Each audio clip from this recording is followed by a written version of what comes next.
All right, Brian, well, if you are ready, we can go ahead and get started. I think we've just got a few more people joining, but we can go ahead and kick it off. Sure. Excuse me. Yeah, happy to get it moving here.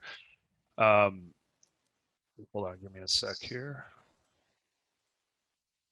So everybody, thank you for joining us. I'd like to introduce Bryan Bird, National Security Law Attorney, United States Transportation Command.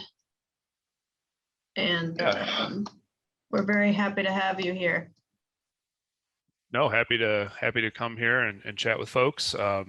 Let me just start with my usual disclaimer that this is not an official position of the Department of Defense or United States Transportation Command. I am not your attorney, nor am I giving legal advice. Please consult your own attorney. I am licensed in the state of Missouri, but not your attorney. So I just offer those up because they tell us we have to, not because I necessarily want to. My plan here tonight is, I talked to Elizabeth a little bit about, normally I'd have a PowerPoint and stuff, and not quite that organized today. So I have an outline kind of talking through some DoD-centric, legal-centric cyber stuff, right? And my hope is with a small group here that we can, jump in if you have questions, you want to expand on something. Some of this may be interesting, some of it may not be. I don't always, I don't know with a diverse group here what you find interesting, but I imagine a few of you probably have DoD related cyber experience, so some of this will probably sound fairly familiar. But with that said, I kind of wanted to start with just doing a brief overview of kind of how government cybersecurity practices work at a real high level and how the legal and policy aspects influence what we have. So at a basic level, the government has to protect itself in cybersecurity, right? And that's pretty straightforward. We all do that for our companies. We do that for the government. The government has its own way of doing that. So we have layered defenses at the local-ish level. We have, for Transcom, we have a thing called a CSSP, Cybersecurity Service Provider, right? And that's our day-to-day IT folks who protect our networks from the usual stuff, right? The spam, the malware, the phishing attacks, the pick your nonsense, right? They're at the front lines. Sometimes they're contractors, sometimes they're government type, sometimes military. And they're on the front lines, right? And they have the power to do things on a day-to-day basis. Well, above that, we have what we might refer to as something like a defensive cyberspace operations team or a cyber protection team. Different terms, but these are more of our traditional military units that go and do things, right? A defensive team does it in response to a bad actor, an adversary, an advanced persistent threat. An offensive team goes forth into interesting areas and does things offensively, right? Not in defense. We also have extensive inter and intra government coordination. So Transcom, for example, doesn't work by itself. We work with DISA and we work with contractors. We work with all kinds of folks. We work with the Department of Homeland Security and to build the government's security apparatus, right? So the lawyer in me already can feel all the challenges that brings, right? This is a lot of administration. This is a lot of people. This is a lot of coordination that all requires a lot of legal and policy prep behind the scenes, money and resourcing and who does what. Oftentimes that's where you see the challenges in the DoD is because it's such a big thing, right? You think millions of people, and then the entire United States government, just absolutely massive worldwide operations. And you start to see some of the challenges we have in that front. But it doesn't quite just end there either, because we also do something that's a little different than most of industry, where we do things like intelligence operations. So in cyberspace, we use it as a tool as well. We collect intelligence. It is used against us to collect intelligence on us, things of that nature. And so we have a variety of things we do, and I'll touch on that real briefly. Obviously, we have a lot of engagement with industry, right? And so industry is our biggest unknown most of the time. And I think I'm safe to say that probably wouldn't shock anybody here that we have great dependence on industry, but at the same time, we have a what we call a arm's length business transaction relationship, right? We pay you contractor money, you do thing, and we all shake hands and move on, right? And that's our business relationship. And that kind of works if you're buying airplane hours or maybe sea lift service for Transcom, or maybe you're buying MREs for the Army. That's not the worst deal. I want 1 million MREs, make them show up in Tobyhanna Army Depot. Okay, cool. We had a good business relationship. But as we'll talk about in a minute, things like SolarWinds and the Colonial Penn and some of the more recent stuff have demonstrated that there can be some challenges in that too. And I have a little analogy I'll talk with. But contracts with industry are probably the biggest area where we run into legal and policy challenges, right? Because we have the whole federal contracting apparatus dictates how we do contracts, and the FAR, for people that know the term, the Federal Acquisition Rules.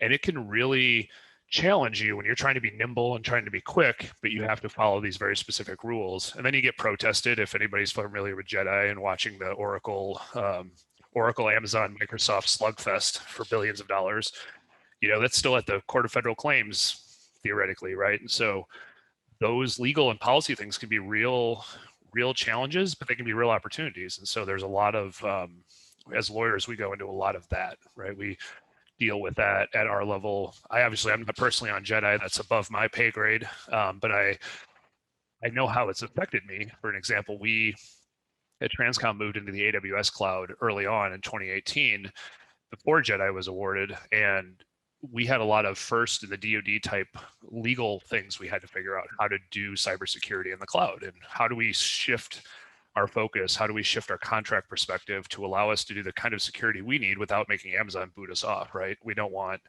and how do we define that relationship with Amazon? How do we do it if we switch to Azure? How do we do it if we switch to pick your provider, right? And so there was quite a bit of there. And then cloud or distributed operations is kind of the next frontier. If you hear shrieking in the background, it's my children. They're safe. They just had their first day of summer camp and they are exhausted and going crazy. So, but we have, my big thing right now is I'm migrating to Office 365, and my J6, my IT folks, this is game changing to them. And I'm like, okay, from 10 years ago, that was pretty cool. So we're finally catching up to about 10 years ago on some of this stuff, like connected apps and things that don't require authentications through VPN. But the cloud and those type of things are really where the DoD, you'll see on one hand, we try to be super innovative. On the other hand, we still need to buy at scale and we need to buy and protect ourselves. And so we still rely on sometimes, a variety of vendors and technology companies that have proven solutions versus maybe the most cutting edge solution. And sometimes people can be frustrated. They'll say, well, hey, government lawyer, why can't you be innovative and nimble? And you're like, well, it's not that I hate you and it's not that I hate America or that I don't like industry or that it's not my money even. I don't, personally even care, but we have to follow the rules and there's a lot of rules. And so that's where we run into challenges where we're on the legal side of things. We have to be very mindful of how we do it.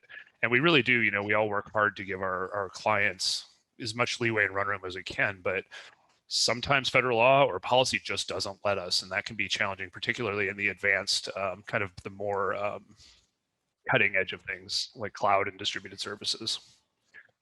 And so kind of when you take all that into perspective, right, the cyberspace operations, CSSP, the intergovernmental coordination, intelligence, contracts, cloud, what you get is each one of those is somebody's thing, right? Some agency's thing. And each person has their own lawyer and each person has their own policy and rules and each person has their opinion of what the government should and shouldn't do. And it all has to work together, right? So if you're in a company or you're a consultant, you can kind of come in and say, no, this is dumb. You have to have scaled vertical integration. You have to have this kind of thing. You have to, and you can point it out and it would be true, right? And you would come into the DoD and say the same thing, right? You might say, well, it doesn't really make sense that everybody owns their own little slice, right? And so part of what we do as lawyers is we work to try to remove some of those barriers to allow agencies not to get hung up on an administrative policy or a federal law that they've misinterpreted or perhaps has varieties of interpretations. We try to give them flexibility. I've personally worked with some attorneys from different corporations as well, where we try to find that happy ground where we can all coexist, right? We have money, you have services. Let's figure out a way to get my clients what they want in a way we can buy it. And that can be a primary challenge, right? Where we, especially as small companies, they look at the federal contracting rules and they're like, oh my goodness, I can't do that, right? Or I don't want to do it, maybe is the better case. Or it's not worth my time to do it because I need a subject matter expert on the FAR and I'm just one guy. I'm just a person. I'm some gal at a company, right? And so it can be very daunting, I think, from different people's perspectives. And we run into that with our smaller transportation providers where we're going to say, okay, in our future contracts, you have to have certain level of cybersecurity NIST compliance. Okay, well, that's fine, except your version of cybersecurity is whatever Spectrum, provides your cable modem, right? That's your level of cybersecurity, or whatever. And to say, well, okay, I'll be NIST 800-171 compliant, and they just stare at you, and that's the challenge, right? Is how do we do that? Where you go out to a bigger corporation, they know exactly what it is. They have specialist consultants that will sell them good products to do that, or consulting services. And so we've seen a little bit of that in the government sector too, especially where we're pushed to contract with small business, with minority-owned businesses, veteran-owned businesses, and then some of those are the companies that are the hardest to figure this stuff out, right? Where they're the smaller. So the whole thing is kind of a big patchwork of law, policy, interpretations. And I kind of mentioned before the SolarWinds, Colonial Penn. Those are just the two most recent ransomware / whatever you want to call SolarWinds. And that's really kind of given an example of where we do need better integration between government and industry, because we all are dependent on each other at the end of the day, right? It's not like cybersecurity exists in a vacuum that, well, okay, the DoD is secure, but nobody else is, or vice versa, because we're using commercial products, right? We're not making, for the most part, our own, anti-malware solutions. We're buying somebody's. We're buying expertise. We're hiring people that know how to do this stuff. And so for the whole ecosystem to be more proficient, more adept, is the answer. And so the question is, how come historically we've had this gap, right? Where industry and the government are kind of, again, we're business relationship partners. We're not, sort of getting there. And so that piece, I think, I don't know how many of you seen President Biden came out with sort of a policy letter saying, hey, go be better with the government or with contractors, go be better with industry and figure some of this stuff out, because it's not working. What we're doing now isn't the optimal solution. We're exposing ourselves in certain areas, and we need to have better integration. At the same time, that it recognizes the pragmatic reality that the DoD can't be the cybersecurity provider for the whole world. It doesn't make any sense, right? If I said that, I'm like, hey, we protect America from all cyber threats, everybody, you'd laugh at me, and you just turn off the Zoom thing, right? Because that's a dumb thing to say. It doesn't make any sense. But on the flip side, I can say, hey, did you know the Department of Defense protects you against incoming missiles? And you'd be like, oh, well, of course they do. That's the Department of Defense's job, is to protect us from bad guys shooting missiles at us. Okay. And no one even hesitates at that. But then it gets into cyber and they're like, oh, well, what is the DoD's job? What is, Transcom's mission within that, and it becomes a lot different of a question, because conceptually we might all agree, okay, protect us from bad guys, right? The DoD's mission is pretty straightforward. But what in cyber, what does that mean at all, right? And it's just such a different question. And so that kind of leads me into one of the vignettes.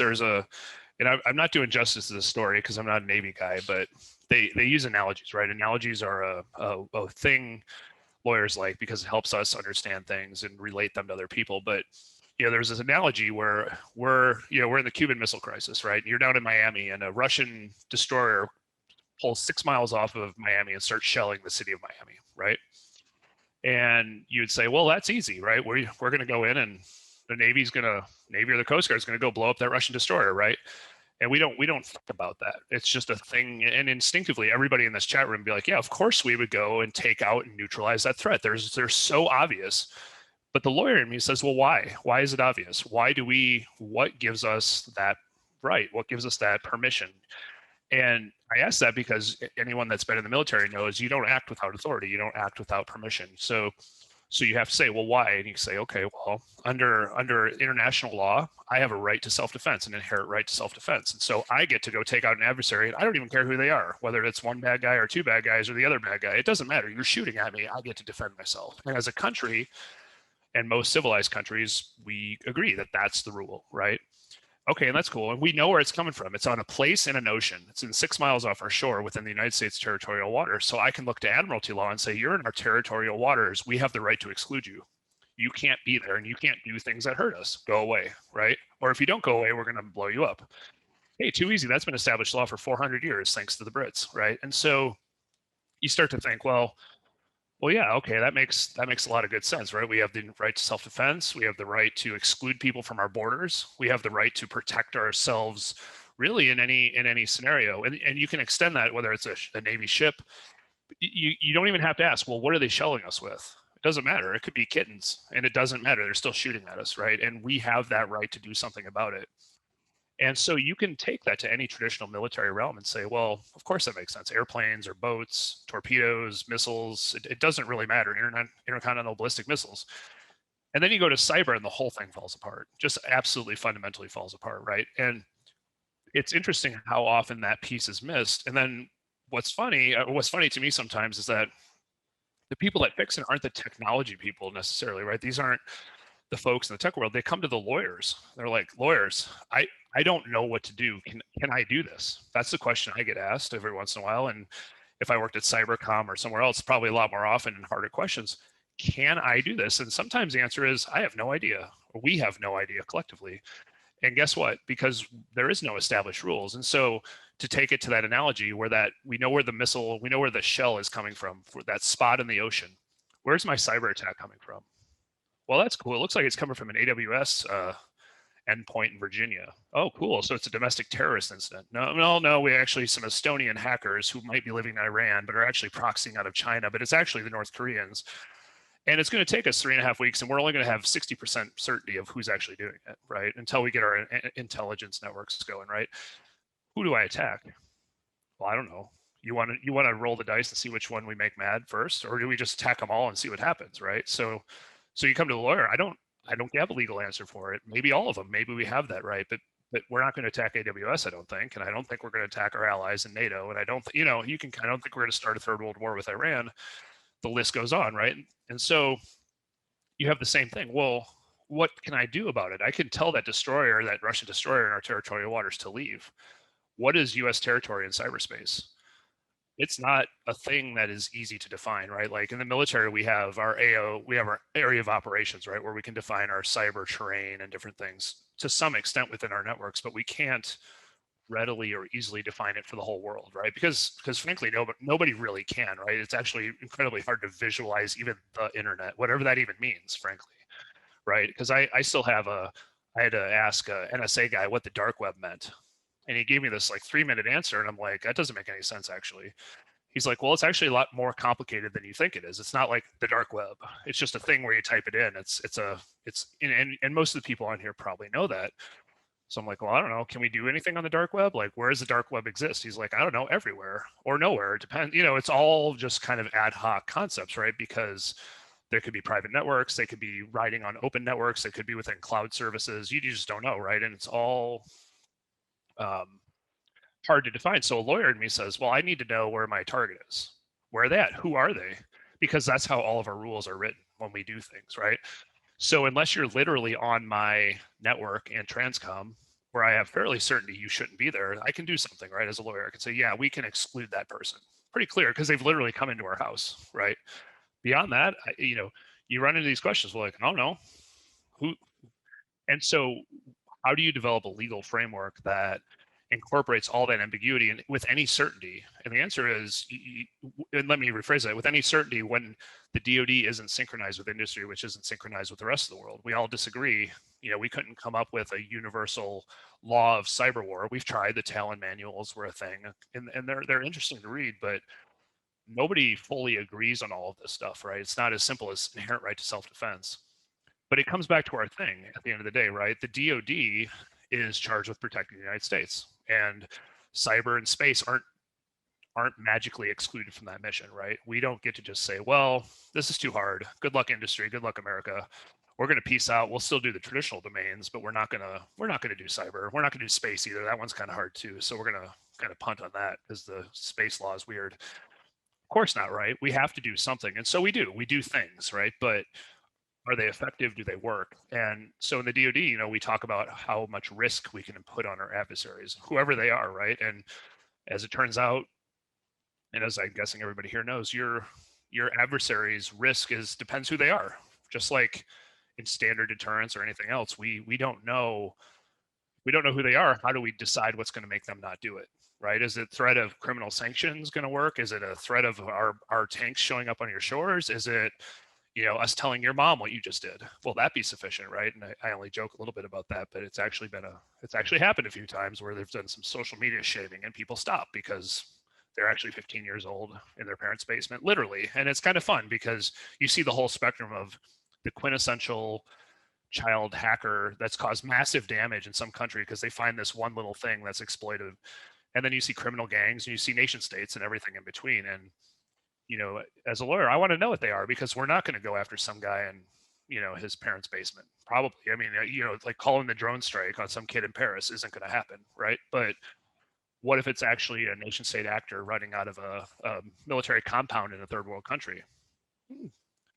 Maybe, right? And so all of those are as a lawyer, when I do operations, that's what we look at. We look for all of those things. And none of this is, secret or magical. This is standard operating procedure for all of our domains of combat. We have to do these things. It's just in cyber, it turns out to be incredibly challenging to do accurately and consistently. And so, we're working to develop that. Again, I'll use the example of AWS. When we started working with them before Jedi and before kind of the more recent, I feel like it's been forever. It's just been a couple of years ago. A lot of it's collaboration and discussion, getting lawyers in the room, getting the clients in the room and saying, what do you want to do? What can we do? What is AWS? What is a cloud provider, right? What is, if I want to conduct a military operation on AWS, what do I need permission from? Who can authorize it, right? Who can tell me I can do that? And what happens if I break their stuff, right? Like, what if I go in and do something they don't agree to? Well, guess what? It's all bound by contract. So we can define those things. And then as it turns out, once you do it a couple times, everyone's like, oh, well, that's not so bad. Actually, everybody does that already, right? You have your defined level of service, your defined level of security protocol, and it's not really magic. You just have to work through it. And a lot of it's just getting the lawyers to agree that we can define these things and we can do it. So I always think of that kind of as our more recent, that was, again, that's all public information at this point, that, that you can work through, whether they're big corporations or small corporations, you can find solutions. And I know in the DoD, we have free lawyers, right? Everybody gets a free lawyer in the Department of Defense, but private sector lawyers are cost centers. And so I know it's never exciting for the industry folks to be like, oh yeah, more lawyers, let's throw more lawyers at a solution, right?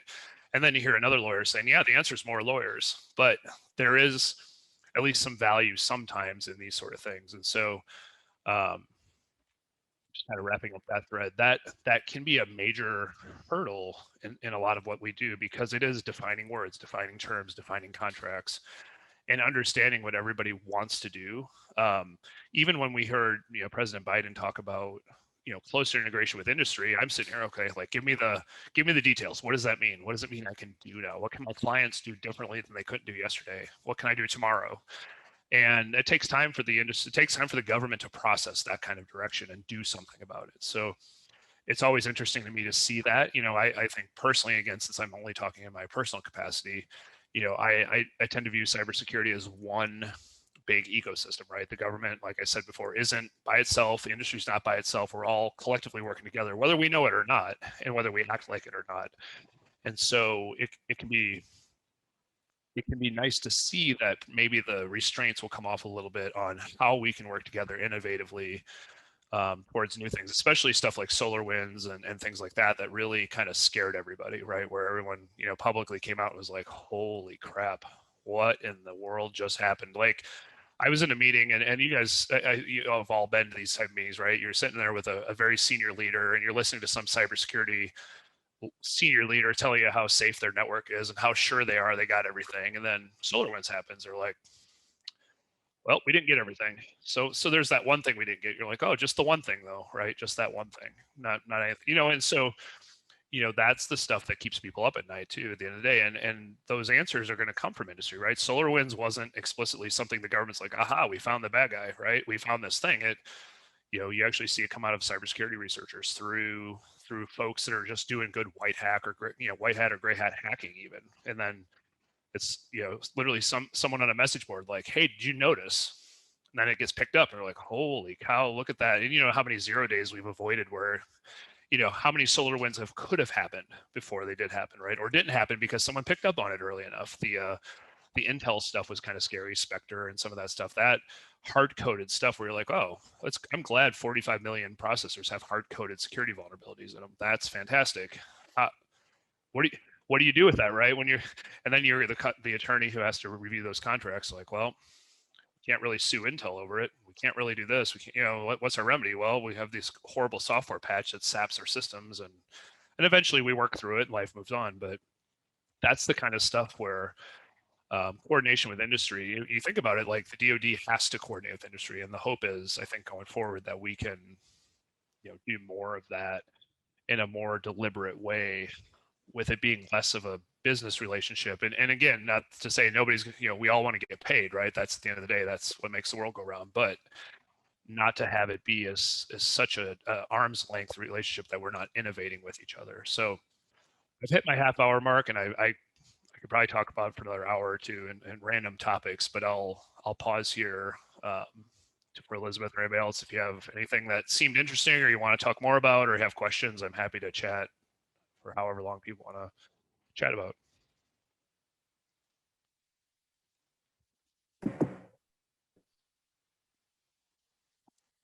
I guess I got a question. I got a couple of them.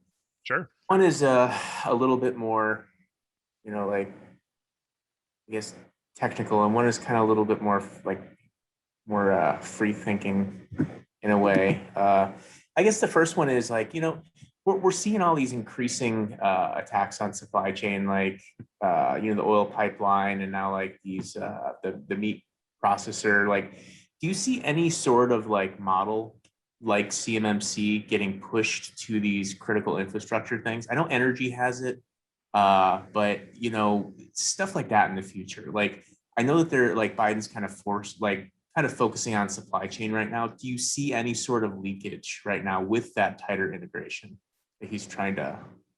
Yeah. So I can tell you an interesting conversation I had last year. I was at Cybercom at their they have an annual conference, and I was talking to a couple power company lawyers, right, for what it's worth. And I said, it's an interesting model because you and the energy department of energy seem to have a lot of like, we get along really well. We do a really good job together. We're really tight knit, and we can really respond, like, especially the nuclear folks, right? And they said, well, yeah, it's really easy because guess what? They're our regulator too. So like they can suggest things, and we kind of have to do it because they're not only our industry champion, but they're also our government regulators. So we have this ability to really force on us really whatever security we need to have, right? And I said, well, do you like that? And he goes, I don't know. It depends what my client says, right? It depends if my clients like it, but it sure is expensive, right? He said, but we can afford it because we just pass our costs on to customers. We don't have to front the cost. So if the Department of Energy is like, hey, guess what? You're doing CMMC tomorrow. Okay, fine. Rates are going to go up 2 cents a kilowatt hour for all of our customers because the government said so. I said, oh, that's a pretty convenient way to do business, right? You don't really have to carry. You're just passing your costs on. If only the rest of the world worked that way, right? And we all kind of laugh because, right, obviously most companies don't want to be regulated utilities, right? And be stuck with their 5% profit margins indefinitely or whatever. And so there is talk of stuff like that where we've talked about different models, right? Of you have the more regulated models, you have the less regulated models, you have the carrot and the stick model where the government says, fine, if you want to contract with us, we're going to force this on you. And by the way, we're going to incentivize you or penalize you depending on various time, over the years, different models have been proposed. But there's always a problem with every model, right? Whether it's the regulated model, there's obvious problems with that. There's problems with the incentive structure because how much money do we have to incentivize every company's cybersecurity effort, even if we just talk about critical cybersecurity? And then what do we do about those groups that aren't going to do it no matter what we do? They're going to say, we got this, right? Like the common refrain I've heard from a few industry lawyers is, it's still cheaper for me to buy cybersecurity insurance or pay the ransomware than it is to spend $150 million on my cybersecurity efforts. How do we change that, right? And do we do a cap and trade? Do we do a regulatory model? Do we do a market model? And they're not really legal questions, but they're good questions that are hard to answer because there probably is some value in all of it. But so yeah, there is tons of discussions about that kind of stuff, but I don't think I've heard, at least from my limited view of the world, that we've really kind of coalesced down to one thing and said, yeah, this is the thing, but there are those conversations out there. Go ahead. And I know like InfraGard is a really good kind of organization to kind of, looking at the critical infrastructure. But, one of the things I see in space is like, there's a lot of companies that just do it for that compliance checkbox. So until we kind of move into, where all companies are almost, or larger companies are expected to do vulnerability scanning, just at the bare minimum, it's hard because, you have these smaller companies that are getting targeted. They're getting hit by ransomware. They're going bankrupt. And they're like, well, we couldn't afford vulnerability scanning. And it's like, sorry, but like, that's what happens. So it's really difficult right now to try to get smaller companies to understand that, because of that cost center, in more of the, the corporate aspect of it, the commercial side, it's always security's at cost center. Kind of like what you were talking about with the whole legal thing, where, the the commercial side is that cost center too, that, it's hard to actually come up with that funding for it. Yeah. And oh, sorry, I didn't mean to cut you off. Go ahead. No, it's all good. I was just going to kind of lead into another question that I had, kind of going around to that too, but yeah, sorry, didn't mean to cut you off there. No, and the only thing I was going to mention, I heard a good story, and a lot of my information is like stories I've heard from other people, but people have said, look, why do we do insurance with driving, like with our cars, right? Why do we have insurance? Why is that model the model we've gone with, right? And part of the history of car insurance is that really there's no good way to enforce large scale car movements, right? We actually, there isn't enough police in the world to actually force us to do it. And some of the technology solutions have been resisted. So what we do is say, really, it's on you, right? It's on you. And if you get hit or you hit somebody, you have to have insurance. And then that way, as long as, kind of in a civil sense, we sort each other out, we're not going to from the criminal side, we're not going to worry about it too much unless you do something really stupid, like DUI where you kill somebody. Okay, yep, the cops are going to show up and arrest you. But short of that, most of the time the cops are like, hey, it's between your insurance companies. And so I've heard that talked about in a cybersecurity sense, where one model is to say, well, we can't really regulate this industry and probably don't need to, but what if we made everybody buy insurance and the insurance companies then put requirements, just like they do for your labor insurance, just like they do for your liability insurance? They said, look, if you don't do the following 9 things, by the way, we're going to help you do those, you don't get a business license, right? And there's always the question of the small businesses, or that's a windfall to the cybersecurity companies, or pick your complaint or whatever. But I always thought that was kind of an interesting model where insurance forces compliance in some level because it's a cost, and all businesses kind of understand. And most businesses, which is what I find interesting, are like, oh, of course we have liability insurance. Of course we have malpractice for lawyers, right? Of course we have insurance against like our employees filing harassment claims or whatever. Of course we do. Why? We can't operate without that. And you're like, okay, you can't operate anymore without cybersecurity. Why is that a nice to have and not a requirement, right? And how do we change that model? And so I do think it's an interesting pitch, but I also, again, you spend enough time around the insurance industry lawyers who pitch that stuff, it starts to change your mind in bad ways. You become one of those guys. So, but I just it's really interesting. I thought it was an interesting model that I've heard, that it seems to be kind of gaining some level of traction with the smaller companies where they're like, look, I can't really afford the best cybersecurity, but I can afford insurance and okay cybersecurity, and maybe that's okay. And that's interesting, right? So yeah, and it kind of goes into my next question too, because like, if in that sense, you're almost making it illegal to not carry cyber insurance, kind of like the automotive industry. So there's kind of a question that, our team kind of debates around the office is, do you think that it will ever be illegal for to pay ransoms? And what do you think that effect is on if ransoms are illegal, like in the future? Do you think that would hurt or actually benefit the cybersecurity industry? Yeah, that's a great question. Like, one of the things that's interesting, and this comes up every year in the more of the offensive cyberspace realm, is that why don't we allow companies to mount missile launchers on their roofs, right? Like, hey, I run the Sears Tower. I want an anti-aircraft missile battery on my roof in case someone tries to run a plane into the Sears Tower or the Willis Tower in Chicago. Why can't I have an anti-aircraft weapon in my front yard at Boeing's headquarters, right? Why can't I do that? And you're like, oh, actually, federal law makes that a really serious felony. You need to go to jail. You can't do that. We have rules about that, right? And so we actually have a whole bunch of rules about that as well for offensive cyberspace operations. So for a good example, like when Microsoft finds a vulnerability and wants to do one of their publicly disclosed thing where they go after a bunch of botnet. A botnet's a good example, right? Microsoft will publicize that they've taken down this botnet of certain size, right? And what you'll always notice in their press releases, there's always mention of a government agency somewhere in the wings, right? That helped them, quote unquote, right? Because Microsoft doesn't want to take risk by running afoul of the rules that prevent corporations from taking actions reserved to a nation state. So just like we can't have them shooting off anti-aircraft weaponry and causing an international incident, we also do have rules against taking what we might call offensive cyberspace actions. But on the flip side, we have almost no rules against defensive cyberspace. And so I've heard it argued that paying a ransom, especially since a lot of that ransom goes to shady characters and or nation states we have sanctions on, could ultimately be one of those things where they do pass a federal law that says you can't do that, right? And they might point to say, well, look, we think that ransomware, there's too much of a chance it goes to a country on a sanctions list. So if you pay it, that's fine, but you're also committing a serious felony and you're going to jail. Well, what executive is going to touch that? Nobody will touch that with a 10-foot pole, right? Or they might say, you're funding a criminal enterprise. You want a RICO charge? Good luck to you. Roll your dice, right? And the company's like, yeah, never mind. We'll have cybersecurity, right?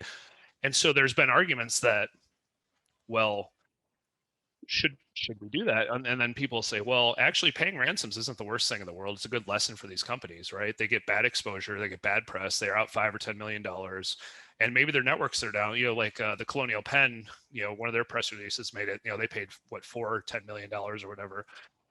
They lost a whole lot more than that in their operations, and they're going to be getting sued, and there's going to be all kinds of nonsense that you think would incentivize them over time to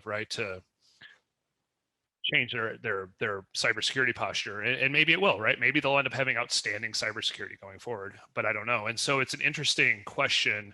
I can see there being a ban on it because we ban paying hostage ransoms, right? We've already said in the United States, the government won't pay them, but we don't necessarily explicitly prevent individuals from raising money to do it unless it's a sanctions violation or unless it's and so I could see there being a policy at some point, especially if it becomes pervasive and it becomes lucrative, right? So at the end of the day, $4 million to a nation state is not useful, right? $400 million is. And so I think that's the other thing where if the perception is this is primarily criminal hacker groups in Eastern Europe, you might get a collective shoulder shrug. If it's nation states, that don't have access to hard currency, you can figure out who I'm probably talking about. Maybe it is a thing, but it's an interesting, the economics of it, right? The incentive problem there is huge, right? Of we start paying them, then everybody's going to start doing it, and it turns out, you can totally see a regulatory structure coming out of that. But what it would look like is just me speculating, really. Yeah, and that's all I'm really kind of wondering about too, because like I've seen, I almost see it benefit the industry because there's really no way to wrap a cost around a successful cyber attack in the commercial sector and actually attach that monetary value of loss, without having some sort of example. So I see the benefit there on the commercial side, but on the government side, I also see that like, okay, now we're paying ransomware to unlock these pipelines to, I'm sure they're going to unlock the meat processing facilities. Well, now it's just it's just ramping up the targets and it's creating more media frenzy where it's going to turbocharge these attacks toward it because this is how they're getting paid.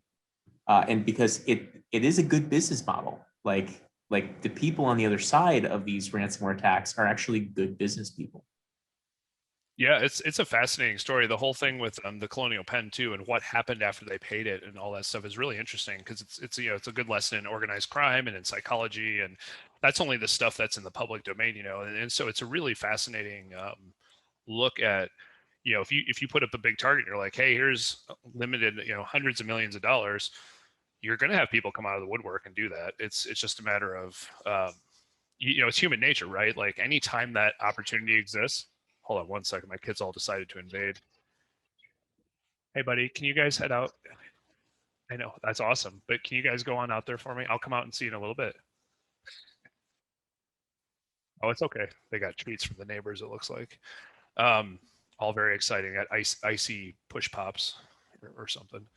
But yeah, no, human nature is what it is. I don't get packages stolen anymore off my patio, but like people would steal $30 Amazon packages. I'm like, man, it's not worth going to jail for whatever's in there. I promise. I don't have anything useful in that Amazon box. And so you just know take it by exponentially more, and make it way more, way easier too, because none of, I don't think any company at this point can with a straight face say we didn't know it could happen, right? Like, I think we're past plausible deniability or ignorance, and the best you can say is we chose not to, right? And so at some level, shareholders and owners need to own that. And you're right, though, at the end of the day, it's hard to quantify success. It's dollars and cents wise, because they're like, you're just a cost center. You cost me money. That's what you do until it doesn't.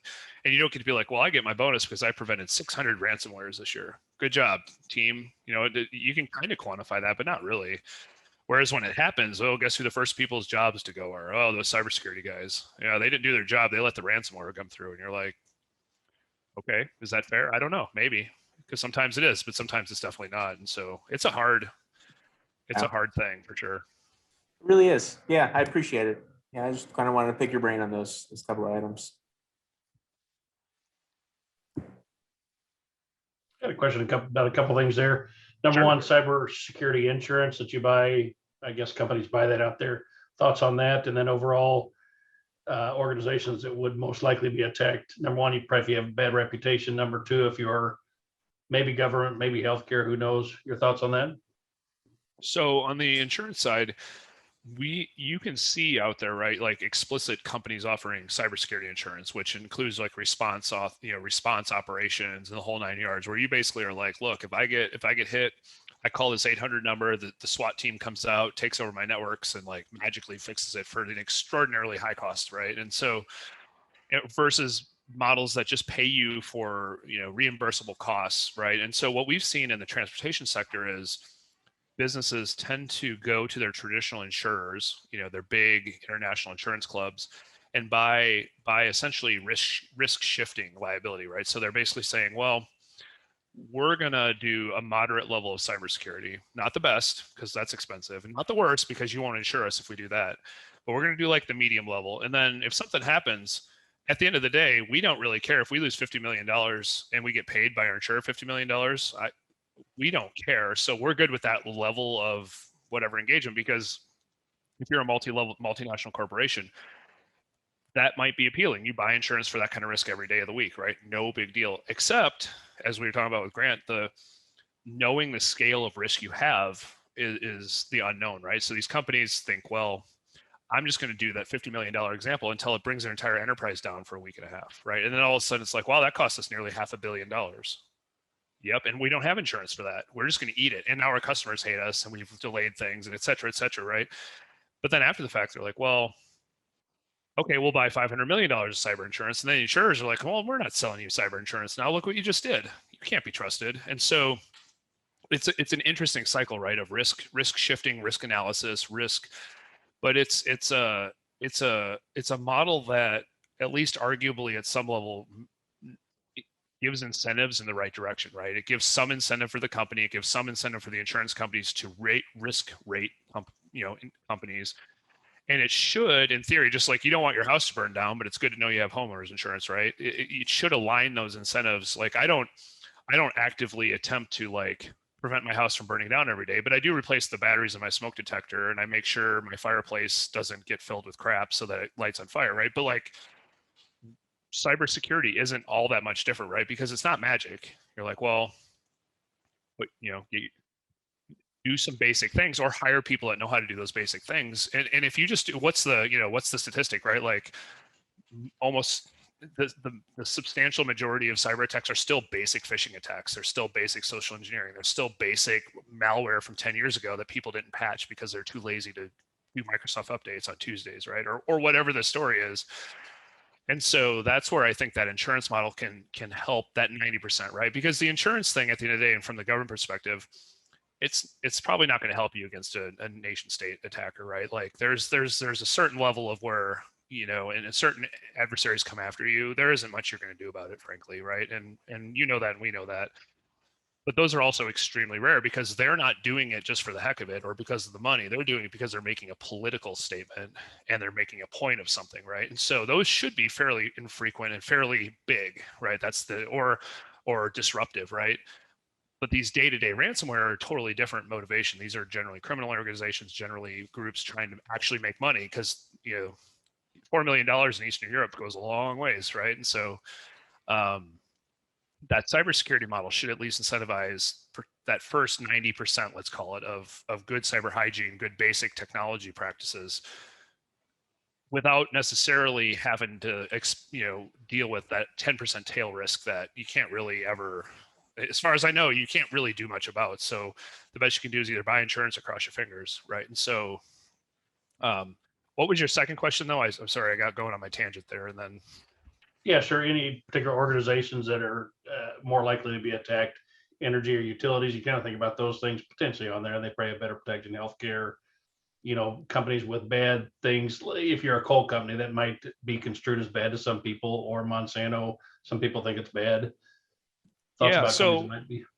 yeah, I think, and so this is where, and actually, if I'd remember your question, I would have had a good segue from my last comment, right? So when you look at companies that are likely to be attacked, you have your kind of your three levels of motivation, right? Because people only do things because they get something out of it, right? Let's just say human nature says, I didn't hack a healthcare, I didn't try to bring a hospital down because I don't like hospitals. Let's just rule out the just to be a jerk thing, right? And say it's for money, it's for power, it's for influence, right? It's for one of those three things. And that's kind of, if anyone ever did any intelligence work, those are the kind of the buzzwords, right? And so if you're a nation state actor, you're doing it for a reason. You're doing it, generally non-discriminately. You are explicitly picking a target, right? And so you saw, for example, and again, all you see publicly with voting systems, right? What does that really get anybody? Well, you have to think about it from a different nation's perspective. It might get you a lot, right? And maybe it doesn't, but maybe it sows enough discord and causes enough calamity that you get away with something else, like say invading a small neighboring country. And so what you end up with is that motivation, and you don't always know what it is because it changes all the time. Our adversaries and or frenemies that we have out there, that changes constantly, right? We're never consistently it's never static, right? So their motivation today isn't their motivation tomorrow, isn't their motivation the next day. And so that's where intelligence sharing is so important, I think, where you get that relationship between like DHS, the DoD, and some of the like antivirus vendors can be a really important tool, because we can kind of, they can work through that and say, hey, we think this is interesting. You might want to think about, and everybody kind of figures that out. And it really does change. And so, but then you look at your organized criminal gangs where they're motivated by money, and let's say it's literally money. They're picking insecure, obscure. I never even heard of Colonial Penn before, and I work in this area. I'd never heard of them. And they're this huge company that's horribly critical to the half the United States, right? And yet, okay, they messed around with a pipeline company who, whatever, right? But they paid, and so now they might say, well, who's likely to pay? These aren't unsophisticated people. They're sophisticated at some level, and so I think you'll see, if an industry starts paying, you'll start to see these folks targeting those industries more, because they're truly motivated by the money. And that's not to say they're not going to attack, because the thing is, it's opportunistic, where they're like, well, okay, we've kind of exploited the pipeline network and we got the meatpacking industry, so now it's time to move on to hospitals or dialysis centers or Nike or whatever, right? And so, but what you do see, and this is where I always find interesting, is you do tend to see it as these are almost, you wonder if they're hybrid attacks, right? So you look at a pipeline company, you say, well, actually, not only do they get paid, but it also might advance the nation state's interests, theoretically, right? What does that mean then, right? And so, and for example, why aren't more manufacturing companies getting hit that nobody cares about, right? Like if Nike goes down and can't make shoes for 2 weeks, I think we'll all be okay, right? Like unless you're a Nike shareholder, but okay, whatever, right? But if a water treatment plant goes offline, now we're talking a national scale FEMA response, right? And so, why a pipeline company? The meatpacking plant, though, is a good example of something you can probably imagine is probably motivated by money, right? And that's, if we don't get our steaks, we can whine about it, but it's probably okay at the end of the day, right? We're not going to starve. The food distribution network's not going to go offline. And so that's kind of my take on it. I think people are motivated, just like humans throughout history have been motivated by the kind of those three things, right? Influence, money, or power. And so, or politics, however you want to say those three. And so I think that consistently goes forward, but that's where the importance of information sharing, I think, really is forefront in this area too, and making sure it gets down. It's not just information sharing with big companies. It has to be able to be information sharing with companies at all different sizes and levels, because it doesn't do us any good if, you know, 2 or 3 big companies know about it and no small and medium business support type companies know about it, right? Or companies that support that market, right? Well, that's great because then that'll be the next target. So I don't know if that really answers it. It's just kind of my thoughts for what it's worth. But It's good setup on there. And if DHS warns about something out there, there's been a couple times on the cage, say healthcare systems might be attacked, or there's suspect, those are pretty serious warnings once they come to that point. Are there sub leadings up to that warning? So usually, yeah. Oh, I mean, everything DHS does, or somebody I think had mentioned InfraGard and all this stuff. All that stuff is very deliberately done, right? There's a lot of intelligence and effort that goes into those, and they're not put out without considerable thought. And they're not always right, right? Retrospectively, we can say, well, sometimes they get it right, sometimes they miss the mark. But they're tapped into, you know, especially DHS, they're tapped into all these ISACs and ISLs and these different organizations. So when they put something out, it goes all over far and broad. And so they usually do a lot of vetting to try to be fairly accurate. Same with the FBI. That information, when they put it out, you can probably trust. You know, I would never say don't trust the FBI, but you can probably trust it most of the time that it's going to be at least worth your while to some extent or another, Cool. more or less. If that answers the mail there. Yeah, good.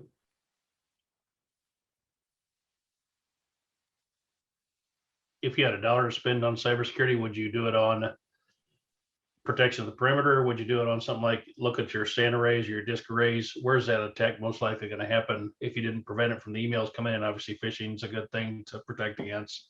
We do a lot of that block and tackle, but if you had $1 to spend, any thoughts on where you'd spend that? So this is always an interesting question. I get a lot of flack from this because this can be a controversial question, right? My answer is I would spend it on a service provider that provides an integrated solution for all of it, right? So like I'll give you an example, and I know that doesn't really answer your question because nobody's going to sell me a full solution for $1, but my Gmail, for example, is free, right? In the sense that my privacy is the item that is being sold. But do I have a concern that Google's Gmail is going to be hacked and all my personal information stolen? Not really, right? I know they could be. I know it's possible. I know it's happened a few small times, but if I had to guess between Google and Amazon and someone like that, securing my stuff versus whatever I could come up with, it's certainly better, right? And then if I think, well, what could I do locally, right? I could come out to TechGuard and try to buy a cybersecurity solution, but I bet it's not cheap, right? And it's not a dig at TechGuard by any means. But for an example, for me to develop my own home cybersecurity solution, I'm at a minimum of a couple $100 at Best Buy for software, right? And it's still dependent on Charter or Spectrum or whoever not screwing it up, and it's dependent on my LTE T-Mobile for not screwing it up, right? You know, I can't control any of that, and so that would be kind of my thing. Is I would try to find a solution that provides most of that for me, that is with people that are better at it than I am. And then not think too hard about it, because I know I can't win. I know, you know, if I protect my perimeter, I'm screwed. I'm screwed on the inside, right? If I don't protect my inside, well, then okay, you know, because you know, in the DoD, our big thing, you know, we have all this stuff, right? We do a lot of defense in depth and layers, and we have all kinds of, we have money, right? We have all this cool stuff, and then we still get people that click on emails they shouldn't, and then it's like, you know, all that work, and it turns out because someone can't bother to check if the certificate's expired or revoked, right? You know, and part of that's psychological, but then part of it's like it still happens over and over and over and over and over, right? And so like whichever thing I don't protect is what gets exploited. And then, you know, you know, my clients would tell you is part of it depends where the valuable information is. So like in our networks, right, we have certain systems that are more valuable than others, you know, in some of our classified systems, for example, where we might, if we had to pick one, we'd pick one, but luckily we don't right now. And so anyways, that's my long-winded answer of saying I in my personal life and why, you know, part of why the DoD has shifted to the cloud is we can leverage industry's ability to provide some really robust cybersecurity solutions without us having to build them ourselves, because sometimes we do build them ourselves and we can do a really good job, but ultimately, you know, if I had to pit, like I said, the Amazon or Google cybersecurity model versus whatever I could come up with, I hands down, I trust Google, even if they're all profiting off my privacy. So, like I said, long-winded answer to your question there, but. Thanks. Appreciate it. Are your kids done with their pops now?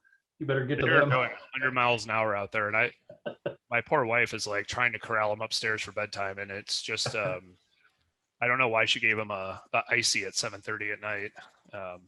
That seems like a bad idea, but if I mention that, I'll get in trouble. So I'm not sure, to be honest, what the story is there, but I don't know if you can hear him in the background, but they were literally just running in circles around my dining room table, chasing each other. What you need to do is ask for an IC and do the same thing and just join them. Yeah, it'll put it all to a stop, and they'll just sit there and stare at me like yeah, I know. I started playing Super Smash Brothers with them, and now it's not cool anymore. I'm like, well, that's no fun. Thought you get older and like enjoy that, and no, now that I'm doing it, they don't want to do it anymore. So go figure.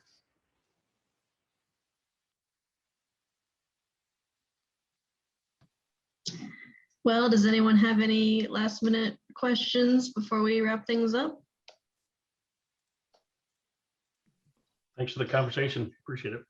Yeah, really appreciate the conversation, Brian. It's just interesting to get like kind of a legal perspective on a lot of these questions that I have floating around. So thank you.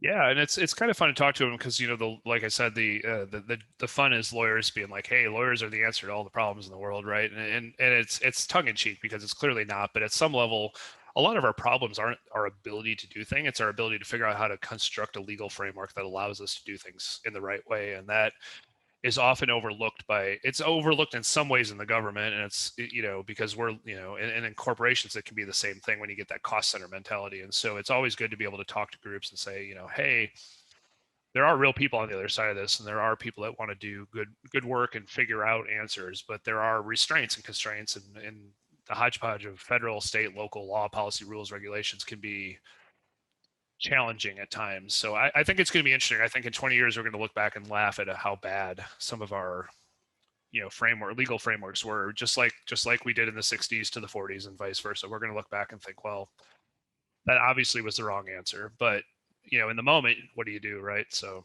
no, I appreciate having a chance to talk to anybody, and it's always interesting to hear kind of other stuff. So, kind of other perspectives and thoughts. So.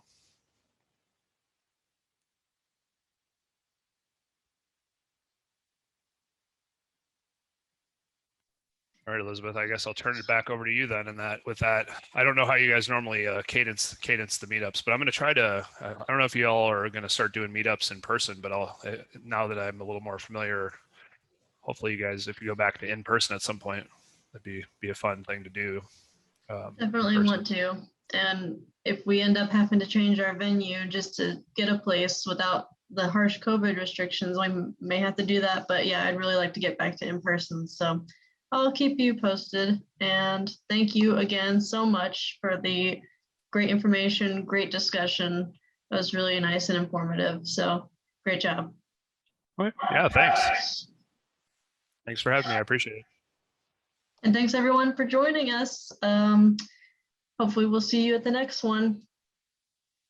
Have a good night, everybody. Yep, see you. That was good. Thank you.